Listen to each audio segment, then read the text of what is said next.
আমাদের এই জিন্দেগি শেষ হয়েই যাবে, আমরা মরেই যাব, হাসলেও মরে যাব, কাঁদলেও মরে যাব, সুখের মরণ হবে, দুঃখেরও মরণ হবে।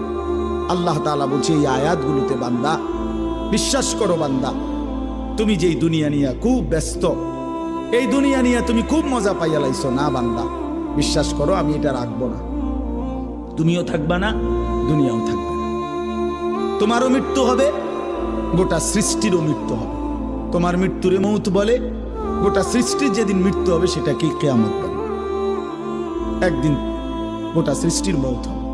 এই আল্লাহ বলেন, কাল্লা ইদা দুক্কাতিল আরদু দাক্কান দাক্কা, সাবধান বান্দা, মনে রেখো একদিন এই জমিন, এই গোটা সৃষ্টি চূর্ণ বিচূর্ণ হয়ে যাবে, ভাঙচুর হবে, একদম ভেঙ্গে চুরচুর করে ফেলবে।